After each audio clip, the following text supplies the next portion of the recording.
იკამელია ჩემი დღევანდელი. გამარჯობა. ხო არ გაშინებთ მეუფე იაკობი. ახალ ძალას უდგება სათავეში იცით და მათ შორის თქვენც უნდა გაგანადგუროთ.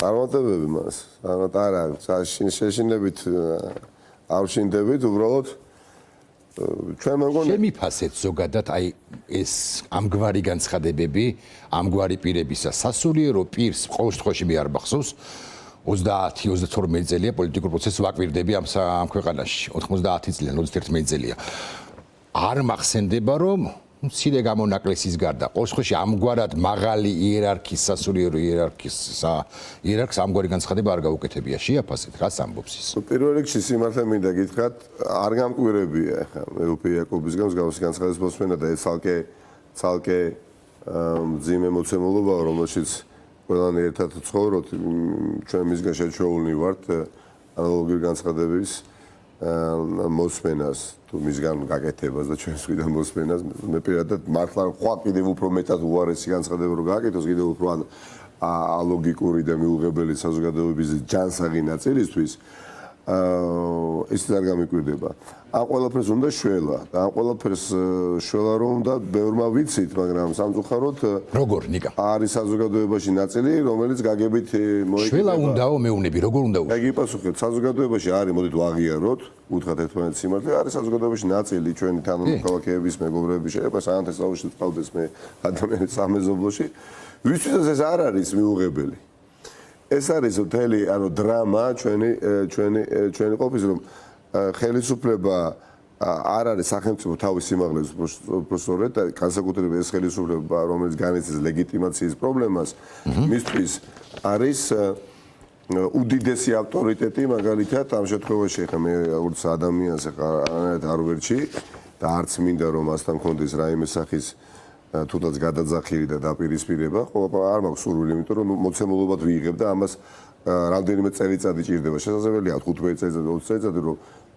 ვითარება გაჯანსაღდეს როგორც სამოქალაქო საზოგადოებაში, ასევე სპლიან საზოგადოებაში და მათ შორის საპატრიარქოში და ეკლესიაში დიახაც. განათლების პრობლემა მნიშვნელოვანია. როგორ აი გავიგე ესე გრძელვადიანი. მართალია, ეხლა ჩვენ, იმიტომ რომ მე ვიცნობ ადამიანებს ახლა სოციალურ თქვენ სხვა გვირდებით. რომლებიც გადააზიარები კიდევაც ახლა მეუფე იაკობი ბევრმა გადააზიარა და პრობლემაა ესა იმიტომ რომ ბევრი მასში ხედავს არა მხოლოდ უბრალოდ მოძღვარს არამედ ხელისუფალს პირდაპირ გეუბნებით ხედავთ იაკობში როგორც ანუ ავტორიტეტს ადამიანი რომელიც ხო მაგრამ მათი რეიტინგი საბოლოო ჯამში მართლა რო შემოგვიდეს პოლიტიკაში მე მიმდევრები რომლებიც იზიარებენ ამ მოსაზრებას ამ მოსაზრების მიმდევრებს გულისხმობ ხო ცოტა რბილი ხო არა ხართ მის მიმართ ეხა ცოტა უფრო მკვეთრი ხო არ უნდა იყოს ზოგადად ვცდილობ რომ ვიყო რბილი სიმკვეთრე ხო არ არის აუცილებელი იმისთვის პოლიტიკური ლიდერისთვის არა ზოგადად ვცდილობ ვიყო რბილი იმიტომ რომ ხვალ და ზეგმე ამ კონკრეტული გადაწყვეტილების ასე ვთქვათ ამ კონკრეტული პრობლემის გადაწყვეტას ხვალ და ზეგ არ ველოდები და არ უნდა მოვატყუოთ ჩემი ამორჩეველი და არც საზოგადოება გლობალური პრობლემის წინაშე ვდგავართ ხალხი არის სერიოზულად განათლების პრობლემა არა მხოლოდ სამოქალაქო განათლების სრული ამ სიტყვის მნიშვნელობით განათლების პრობლემა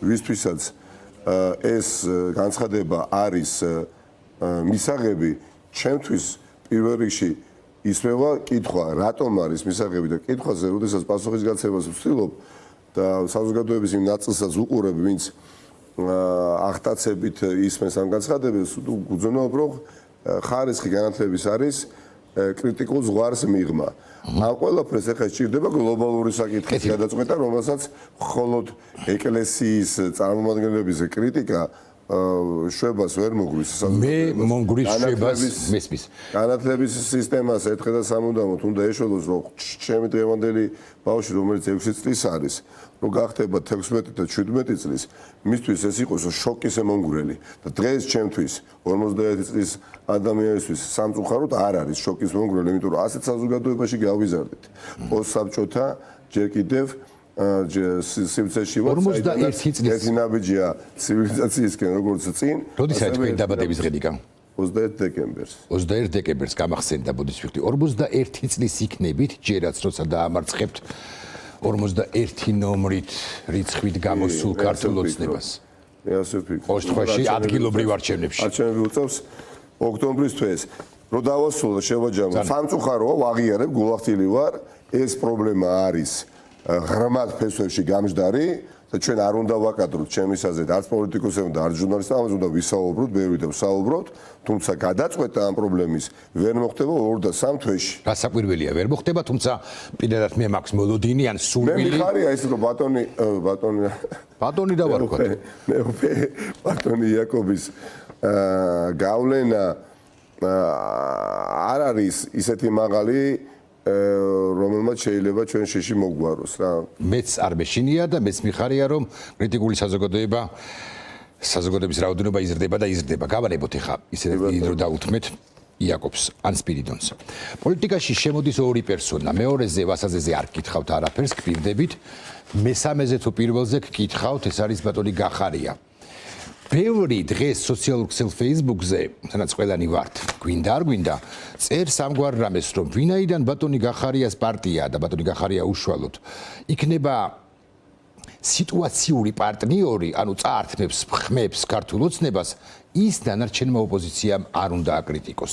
კვეთრად არ უნდა აკრიტიკოს. თქვენ როგორი პოზიცია გაქვთ? იცით რა თქმა უნდა კრიტიკას რატომ უნდა მოერიდოს რომელიმე ოპოზიციური პარტიის ლიდერია ან წარმომადგენელი, თუმცა ეხა თუ მე კონკრეტულად მეკითხებით და მე მეკითხებით, ბუნებრივია ეხა მე მინდა რომ ის დღეს ის წესრიგი გქონდეს ჩემ თანამოაზრეებთან ერთად, ჩვენს პარტიას, სხვა პარტიებთან ერთად, სადაც უბრალოდ დრო არ უნდა მრჩებოდეს, ბევრი ვისაუბრო ბატონ გახარიას.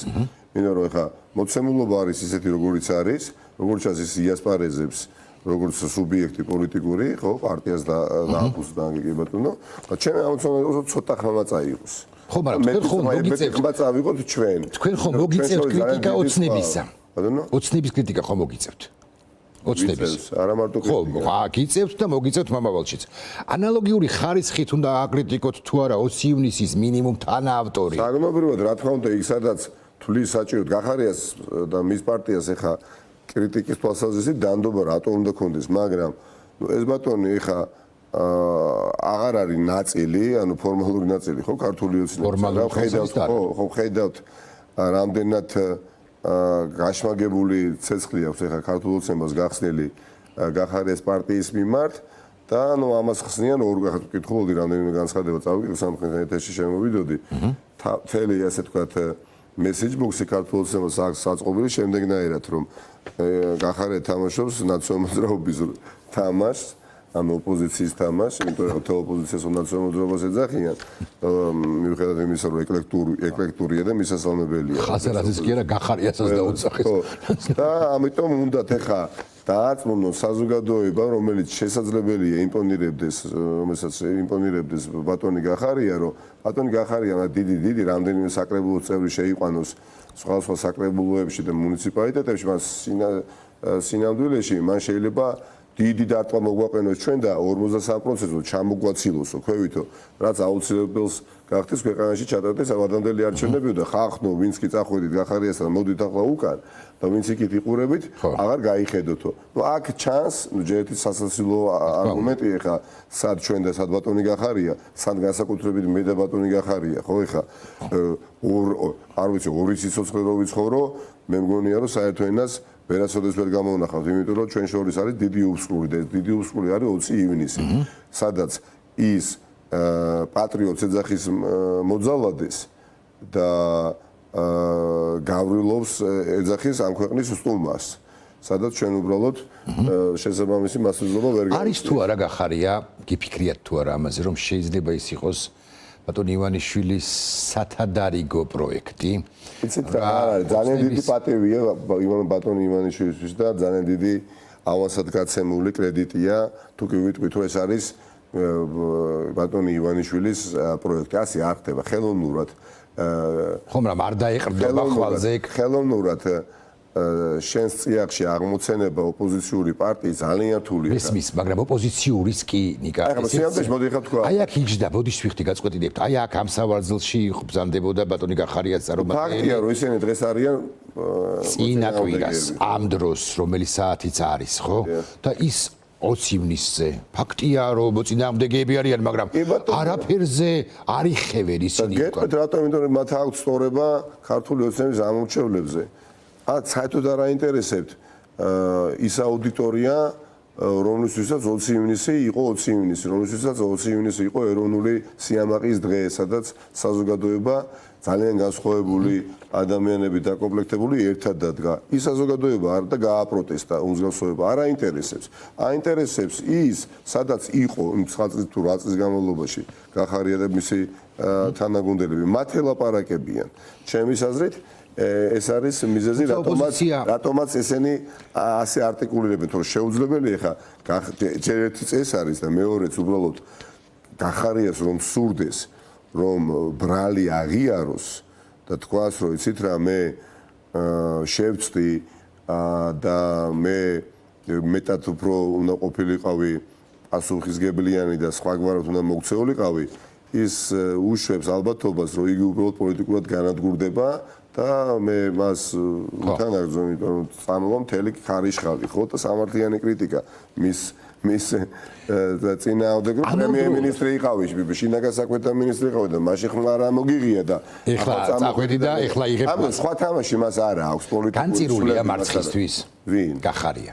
რა თვალსაზრისით? აი იმ რაღაც იმ პროცენტებს, რომლებიც მას უნდა რომ აიღოს ადგილობრივ არჩევნებში. მე არ ვიცი რა უნდა ჯერ ერთის, მაგრამ როგორც მე ვიცი და ახლა 10 გათვლებით 5, 7, 10%-ზე აქვს გათვლები. მე ვფიქრობ ამ რაოდენობას აქვს ახლა შანსი, რომ ნუ ახლა ყოველ შემთხვევაში ორგანიზაციებზე არ ამგონია, რომ მანის ამბიცია დაიკავყოფილოს, თუმცა ამორჩეველი რო ეყოლება ფაქტი, ხა ამორჩეველი ყავს პატრიოტთა ალიანსსაც, ამორჩეველი ყავს ვასაძესაც და კიდევ ვასაძესაც და სხვებსაც, მაგრამ ჩემი ამოცანა აი ამაზე ვილაპარაკოთ, იმიტომ რომ მე ვიქნები ჩემს მეგობრებთან ერთად, თანამოაზრეებთან ერთად, სადაც ნამდვილად, იმიტომ რომ სუბიექტური, იმიტომ რომ ჯერა რწმენა მაქვს, რომ ამ ხალხთან ერთად ხვალ საქართველოს ბევრად უფრო დემოკრატიული და ბევრად უფრო ერთგული დემოკრატიული ევროპული ფასეულების და ღირებულებების მიმართ იქნება, ვიდრე ხალხი, ვინც ასპარეზობს და ეს არის დიახაც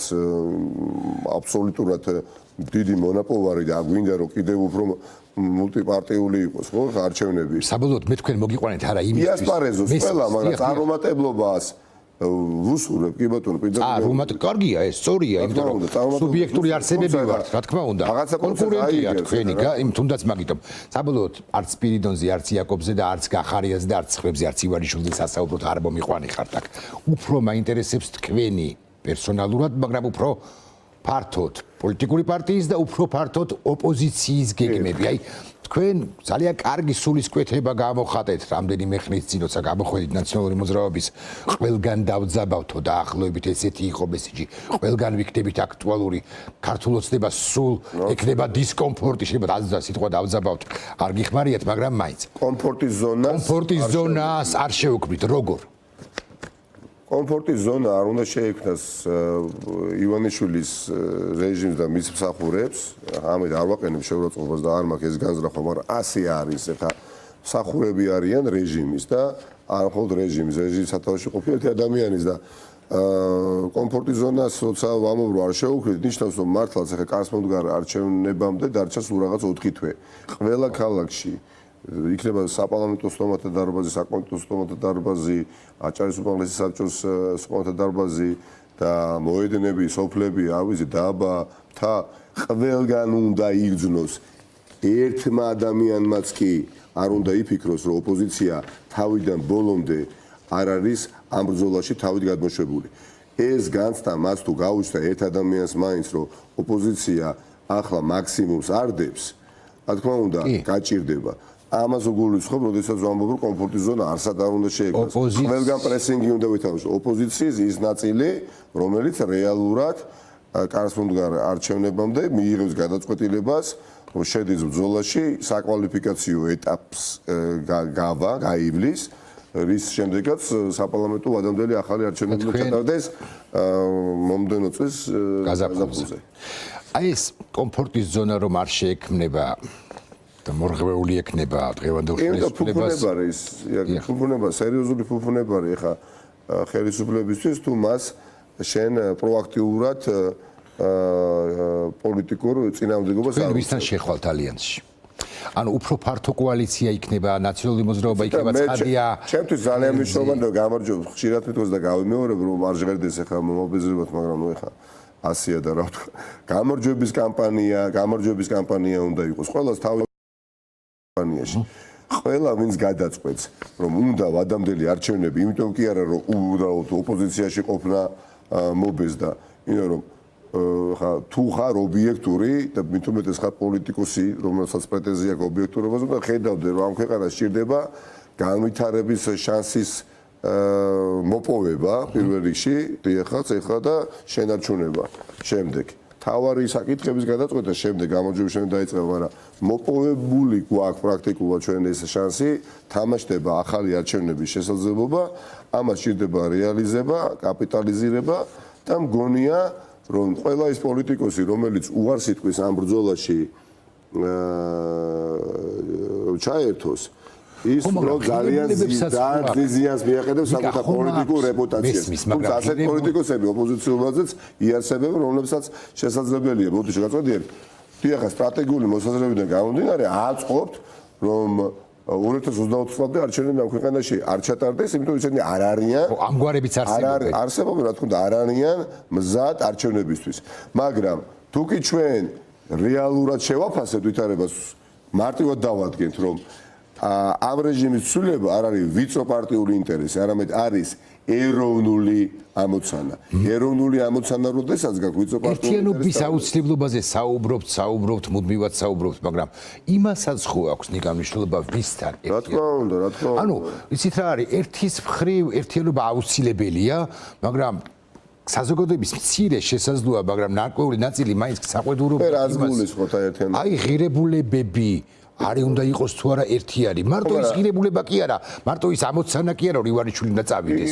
არამედ ყველანი ვართ, თქვა, დასავლური ფრონტის წინახაზე, დასავლური პარტიები და ასე შემდეგ. იქ თუმცა ჩვენ რო რატების არჩევნებში შევდივართ, პაპატეთ, ძალიან ხშირად უშევს ჩვენ ბევრი კოლეგა ოპოზიციონერის შეცდომას. ანუ ჩვენ ხო ვიბრძვით არჩევნების მოპოვებისთვის ახლა, რომ არჩევნები ჩატარდეს.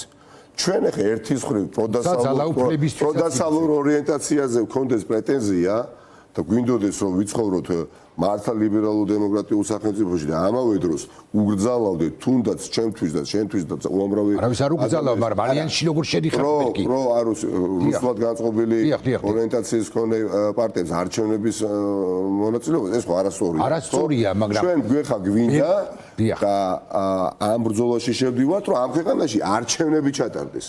მაგრამ ამავდროულად ეს ის ბრძოლაც არის, როცა ადგილობრივ ხელისუფლებაში მოდიხართ, ან ვერ მოდიხართ, ან ნაწილობრივ მოდიხართ. ზესტაფონში, საგარეჯოში და ასე შემდეგ. ანუ ერთობა, რომ სადაც ახლა წარმოუდგენლად დიდი კონტრასტული განსხვავებებია, უბრალოდ ვერ შედგება და არ შემდგარა, მე მგონი, თუმცა ყველა იმ პარტიასთან მე პირადად მართლა დიდი სიამოვნებით ვითანამშრომლობ ამ გარდამავალ ეტაპზე, რომელსაც მე საკვალიფიკაციო ეტაპს ვეძახი. ახლა ჩვენ გვინდა მოვიპოვოთ არჩევნებში ამ კასმონდ არჩევნებში შესაძლებლობა, რომ ჩაინიშნოს გენერალური ეროვნული არჩევნები გაზაფხულზე. კეთილი. ეხლა რეკლამა გამოვაცხადოთ ფორმულას ეთერში და მე გავაგრძელოთ საუბარი 4-5 კითხვა დამჭა, მათ შორის თემაზე იქნება თუ რა ნიკამელია მერობის კანდიდატი ცხადია მოფიქრებული გაქვთ, მაგრამ რეკლამის შემდეგ გამეცით ამ კითხვაზე პასუხი.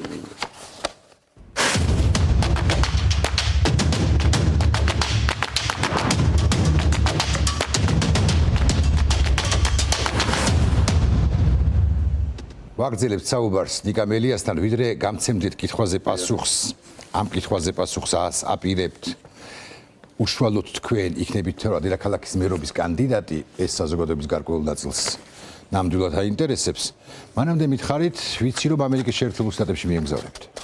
დიახ, კი ბატონო, საკითხები, თემები, შეხვედრები ძალიან მნიშვნელოვანი, მართლა ძალიან არათუ საინტერესო, არამედ უმნიშვნელოვანესი შეხვედრების მისდევი ვიზიტი არის დაგეგმილი და მაღალი დონის შეხვედრები გაიმართება და ძალიან მიხარია რომ პირველად მეძებია შესაძლებლობა პარტიის თავმჯდომარის რანგში ჩვენ სტრატეგიულ პარტნიორებთან მართლაც საქმიანი კარგად ხდება დასავლეთი ზოგადად და კონკრეტულად შეერთებული შტატები. აი 2012 წელს გაგახსენებთ, ბატონო ნიკა, სულ მუდმივად იყო საუბარი ხელისუფლების მშვიდობიანი გადაცემა. განცდა მაშინ შესაძლოა ჰქონდა ვაშინგტონს ან ბრიუსელს, ბერლინს თუ პარიზს, რომ შეიძლებოდა ძალიან არეულიყო ვითარება ამ ქვეყანაში და მართლაც მოხდა ხელისუფლების მშვიდობიანი გადაცემა 1 ოქტომბერს 2012 წლისა. ამგვარი მესიჯი 2000 რომელი წელი იყო გასულ წელს 2020 წლის საპარლამენტო არჩევნებში არ მოგვისმენია. და ამ მიმართულებით სერიოზული სამუშაო გვაქვს საერთაშორისო დონეზე. მithქვენს და გავიმეორებ თქვენის ნებართვით, ბატონი ივანიშვილი იყო ძალიან ბედნიერი, რომ იყო მიზანთან ახლოს. და რა იყო ეს მისი მიზანი? რომ საქართველოს როგორც სახელმწიფოს საკითხი დღის წესრიგში პრაქტიკულად საერთაშორისო დონეზე აღარ ყოფილიყო. და თითქმის მიღწეული ჰქონდა მას ეს მიზანი.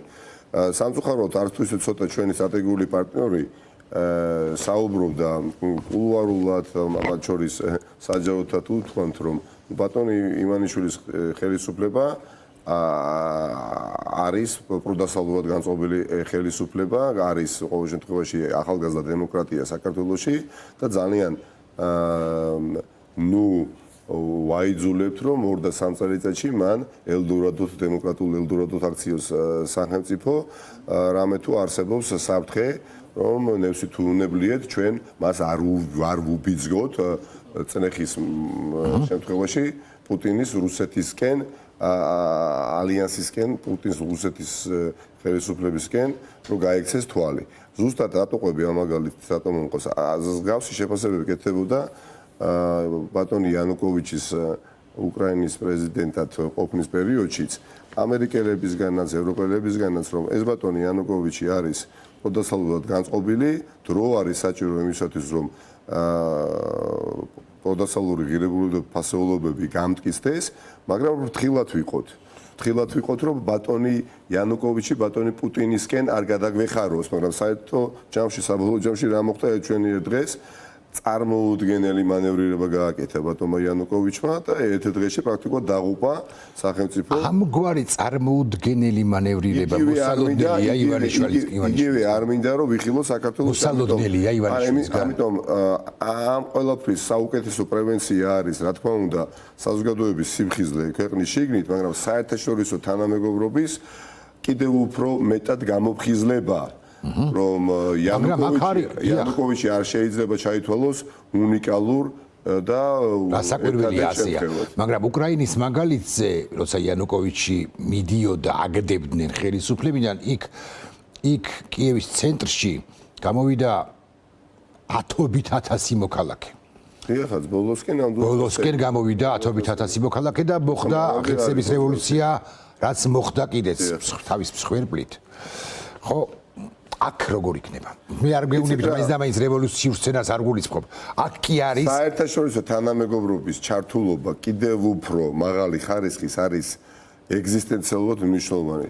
და ჩემ ერთ-ერთ ამოცანად მე მაქვს დასახული შემდეგი რამ, რომ ჩვენმა სტრატეგიულმა პარტნიორებმა სანდო პარტნიორი დაინახონ ოპოზიციის სახით. ძალიან მნიშვნელოვანი არის ნამდვილად რეგიონში, რომელშიც ჩვენ ვიმყოფებით, ესაც ურთულესი გეოპოლიტიკური კონტექსტი, საქართველოს არის ერთადერთი სახელმწიფო ჩვენი რეგიონიდან, სადაც შანსი გვაქვს ძალიან მალე, არც ისე შორეულ პერსპექტივაში, მართლაც გავხდეთ აი ევროპული წამყვანი სახელმწიფოთა შორის ერთ-ერთი არის ამისი შესაძლებლობა. კი, როგორ არ არის, არის. ოღონდ სულ უკაცრავად ამ ჟარგონული ზმნისათვის ვმაზავთ და ვმაზავთ, ხელიდან ვუშვებთ და ვუშვებთ ამ. პოლიტიკა მარტო არ უნდა ვაკეთოთ საქართველოში და მის ფარგლებსში. პოლიტიკა მათ შორის უნდა ვაკეთოთ ჩვენს მეგობარს დედაქალაქებში, სახელმწიფოს დედაქალაქებში, არის ბრიუსელი, სტრასბურგი, პოლიტიკა იოლი გასაკეთებელი. მაქსიმალურად დიდი ზეწოლა მოახდინონ მათ დემოკრატიის სადარაჯოზე დგომა ხალხმა უკვე რეჟიმზე. მაგრამ მათ უნდა დაინახონ, რომ აქ არსებობს სტაბილური ოპოზიცია, რომელიც მზად არის გადაიბაროს ქვეყნის მართვის სადავეები. არავინ აღარ დაოს, მე ასეთი შთაბეჭდილება მაქვს ძალიან მყარი, რომ ბიზნეს ივანიშვილის რეჟიმს გაუვიდა უკვე ყავლი. ამიტომ ახლა ჩვენ უნდა მოვემზადოთ არამხოლოდ კარსმომდგარი არჩევნებისთვის, სადაც გამარჯვებას უნდა მივაღწიოთ და მე გენერალური არჩევნები ჩავნიშნოთ გაზაფხულზე, არამედ ყველაფერი გავაკეთოთ, რომ ამ მომდევნო 3 თვის მანძილზე ჩვენი თელი საერთაშორისო პარტნიორები დავარწმუნოთ, რომ რაც შეიძლება ბევრი უნდა იყვნენ ოქტომბრის თვეში ქვეყანაში. ძალიან ბევრი დამკვირვებლების სახით და ძალიან ბევრი მათგანი უნდა ჩამოვიდეს არა უშუალოდ 2 და 3 დღით ადრე არჩევნებამდე, არამედ გრძელვადიანი და მათ შეაფასონ მონიტორინგი გაუკეთონ პროცესს და დააკვირდნენ რეალურად რა წინასაარჩევნო მაქინაციებში ჩადის ან არ ჩადის. აქედან გამომდინარე ძალიან მნიშვნელოვანია შეხვედრები, რომელიც გაიმართება კონგრესში, სენატში, უშიშროების საბჭოში, სახელმწიფო დეპარტამენტში. ახლა გეუბნებით არ უმალავ არც არაფერი არ დასამალი, უკანასკნელი წლების განმავლობაში ნაციონალურ მოძრაობას გასული ვიზიტი არ ქონია. და ეს ვიზიტი ამითაც არის უნიკალური. დედაქალაქის მერობაზე თუ გიფიქრიათ? დედაქალაქის ისა მე თქვენ ხართ ის ცოტა განვავრცობ კითხვას, თქვენ ხართ მაჟორიტარი დეპუტატობის ის კანდიდატი ოქტომბრის არჩევნებში გასულ წელს, რომელმაც ნამდვილად მოიგო. იქ კიდე სხვა ოლქებში თბილისში იყო მეორე ტურები, ყველგან გაფორმდა კიდეც მეორე ტური 8 თუ 10 ოლქში. ხო, იყო საეჭვო ოპოზიციის ცალკეული წარმომადგენლების გამარჯვება პირველივე ტურიდან, თუმცა მეორე ტურში ჰქონდათ მათ თუ ჩატარდებოდა ის ნორმალურად ის მეორე ტური, ეკდებოდა დიდი შანსი, მაგრამ აი მელიას გამარჯვება ნუ ბრმა უნდა იყო ადამიანი რომ ვერ დაინახო რომ მან პირველივე ტურში მოიგო, ოღონდ მას წაართვეს ნამდვილად თუ ვინმე წაართვეს და ყველა წაართვეს, მაგრამ მელიას წაართვეს და წაართვეს. თქვენ ხართ ჩემი აზრით, მოდით ვიხდი ჩავამთავრებ კითხვას, თქვენ ხართ ის ერთადერთი კანდიდატი ოპოზიციიდან, რომელსაც შეუძლია გადატეხოს და მოიგოს დედაქალაქის მერის არჩევნებიც კი. კი ბატონო, დაუძენ პირველ რიგში პირველი პრიორიტეტი ჩემთვის არის შემდეგი, რომ გაზაფხულზე ჩაინიშნოს ახალი საპარლამენტო არჩევნები. ეს არის ნომერ პირველი. მაგრამ ნომერ პირველი ამოცანა რომ შესრულდეს, რა თქმა უნდა, თბილისში, სადაც მოსახლეობის 1/3 ცხოვრობს, ასევე უნდა იყოს გაჩაღებული გამარჯვების კამპანია. ვარ უახლოად ასევე ვიტყვი აბსოლუტურად პოლიტიკურად მოქნილი ადამიანი, რომლისთვისაც მნიშვნელოვანი არის შედეგი. ამ შედეგზე გასასვლელად რაც კი საჭირო იქნება, ხომ? მე მივიღებ შესაბამის გადაწყვეტილებას. ჩემთვის არ არის არც თვითმიზანი და არც მით უმეტეს ახირება, რომ ვიყო თბილისის მერობის კანდიდატი. პირიქით, მგონია, რომ ჩვენ ოპოზიცია, ვინც თვლით, რომ ძალთა გაერთიანებით უნდა წავდგეთ ამ ბრძოლაში და არჩევნებზე არ იქნება არჩევნები, ძალიან აკადემიურად ჟღერს, ერთის უნდა მოვახერხოთ მართლაც წარმატებული პროგრესზე ორიენტირებული პროგრამის პრეზენტაცია, ესეც უნდა მოხდეს. მეორე მხრივ უნდა მოვახერხოთ, რომ საზოგადოება დარწმუნდეს, რომ ჩვენ ვართ გადამწყვეტ ბრძოლაში და გადავალახეთ უკვე კარგი გაგებით რუბიკონი და უკან დასახები გზები ჩავიხერგეთ, მაგრამ ეხლა თბილისში წარმატების მიღწევის გარეშე, რომ ქართულ ოცნებას 53%-ის ქვევით ვერ ჩამოვაგდეს, ესეც ცხადია. იქნება ამის საჭიროება, რომ მე ვიყო მოქნილი და აუცილებლად ჩემი კანდიდატურა განხილვის ასე ვთქვათ საგნათაც კი არ ვაქციო, რომელიც პრაქტიკულად ასეც არის დღეს. ხო, მე ამას გავაკეთებია და უკვე გაკეთებული მაქვს. მე მინდა რომ ოპოზიცია მაქსიმალურად გაერთიანდეს.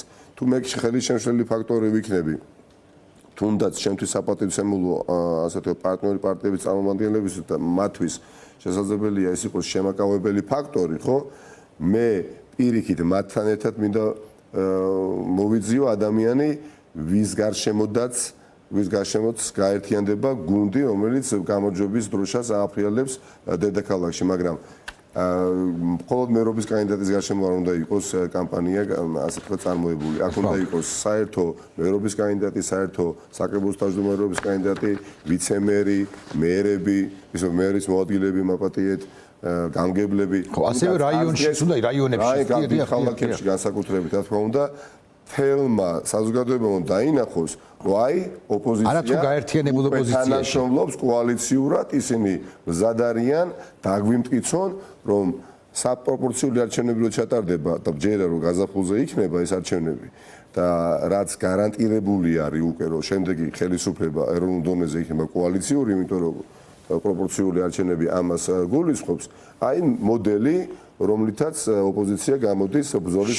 7 ივნისი დადგა ბოლო კითხვა პრაქტიკულად ნიკა 26 წუთია დადგა 7 ივნისი პოლიტიკური პროგნოზი უმადური საქმეაო მით უფრო პოლიტიკოსისაგან მაგრამ მაინც მომავალ წელს გადაცემაში კონტექსტი 7 ივნისს, როცა იქნებით სტუმრად 7-ში, 8-ში, 9-ში თუ 10-ში. საქართველოს ხელისუფლებას ერქმევა, აღარ ერქმევა ქართული ოცნების. არ ერქმევა.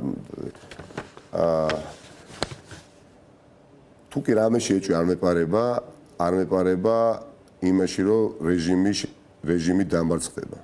რეჟიმი დათმობს და ეს ყველაფერი მოხდება ქართველი ხალხის უდიდესი ძალისხმევის შედეგად და ეს ყველაფერი ასევე მოხდება კომბინაციაში საერთაშორისო თანამეგობრობის ძალიან ძლავრი ხარდაჭერის პირობებში. არ შეუძლებელი არის კანონზომიერება კანონახობს, რომ არ შეიძლება რეჟიმს ევროპის კონტინენტზე ჰქონდეს გასაქანი. აღარ შეიძლება. სად ხედავთ ივანიშვილს მომავალი წლის გაზაფხულის არაკონტროლირებადი რეჟიმი მით უმეტეს როგორიც არის ბატონი ივანიშვილი, ხო? ეხლა ვეღარ გააგრძელებს იმას. უშუალოდ ივანიშვილს სად ხედავთ? საქართველოში ბევრი რამ იქნება მაზეს დამოკიდებული. მე ნამდვილად არ მინდა რომ პოლიტიკური ბორბალი ვიხილოთ, სადაც ციყვებივით ვიქნებით და ახლა ჩვენ უნდა გავეკიდოთ აწუყე მაშინ იმ დროისათვის ხელისუფლებაში აღარ ყოფ ძალას, ანუ ქართულ ოცნებას, ან იასებებენ თუ არა ეს საკითხავია, დასაჭერად, დასაკავებლად გამდევნოთ ქვეყნიდან, მაგრამ ბევრი რამ მათზე არის დამოკიდებული. მე მგონია, რომ თუ კი კოალიციურად ჩვენ მოვიპოვებთ გამარჯვებას და გამარჯვება უცებად მოვა, მაგრამ კოალიციურად მოვიპოვებთ გამარჯვებას, ერთ-ერთი თავარი მონოპოლარი ამ კოალიციის უნდა იყოს შემდეგი, რომ იქ სადაც მისატევებელია სახელმწიფოებრივად უნდა მივუტევოთ და დავიწყოთ უკვე ახალ ეტაპზე განვითარება ჩვენი სახელმწიფოსი. ბიძინა ივანიშვილი რეალურად არ არის ადამიანი, რომელზეც შეიძლება ჩვენ მთელი მომდევნო ხელისუფლებაში ყოფნის პერიოდი მივუძღვნათ და მასზე ზონაში როგორ დავაპატიმროთ, როგორ დავსაჯოთ, დავიფერფოთ რა. იმიტომ რომ ეს მაშინ გამოიწვევს აუცილებლად როგორც მინიმუმ კვლავ არასტაბილურ პოლიტიკურ ვითარებას. ბიძინა ივანიშვილს ექნება შესაძლებლობა რომ მან გააგრძელოს ცხოვრება საქართველოში, მაგრამ ეს მასზე იქნება დამოკიდებული თუ როგორ მოიქცევა ოქტომბრის თვეში არჩევნებზე, სადაც მან უნდა დათმოს მართვის სადავეები და თუ არ დათმოს ოქტომბრის არა, ოქტომბრის ხო, ადგილობრივ არჩევნებში. თუ არ დათმობს და კვლავ ეცდება რომ მიიტაცოს ხელისუფლება და სახელმწიფო მიტაცებულია, მე ვფიქრობ ის რაც მან მოახერხა 2020 წელს წარმოუდგენელია რომ განმეორდეს. ბევრი ფაქტორის გათვალისწინებით, რაც მე უკვე ვთქვი, იმიტომ რომ ქვეყანაში იქნება ძალიან დიდი დოზით წარმოუდგენელი საერთაშორისო თანამეგობრობა და ჩვენს გასხოვებულად მოემზადებით და მე ასე უყურებ რა, ან ამ ქვეყანას ექნება მართლაც გარღვევის შანსი ახლა ოქტომბრის თვეში, ან ამ ქვეყნიდან საზოგადოება უბრალოდ უნდა წავიდეს, ვინც შეძლებს წასვლას, ან უნდა წავიდეთ იქ საიდანაც მე გამოვედი რამდენიმე მე ისევე როგორც ან ვართ ყველანი დაპატიმრებულები, ან ვართ ყველანი დევნილები და ეს ქვეყანა არის ბატონი ივანიშვილი. ხო, მე პირადად წასვლას არ ვიცი, ალბათ არ ვაპირებ არსად გულწრფელად, მაგრამ პერსპექტივა უნდა კონდეს ამ ქვეყანას ნებისმიერ შემთხვევაში. არ აპირებ, მაგრამ ისეც ხომ ვიცით რომ 10,000-ობით საქართველოს მოქალაქე თუ კი რამეზე ფიქრობს, როგორ გავიდეს ქვეყნიდან, ხო? ნიკა მელია იყო ჩემი დღევანდელი სტუმარი, ძალიან დიდი მადლობა. ნიკა, წარმატებას გისურვებთ.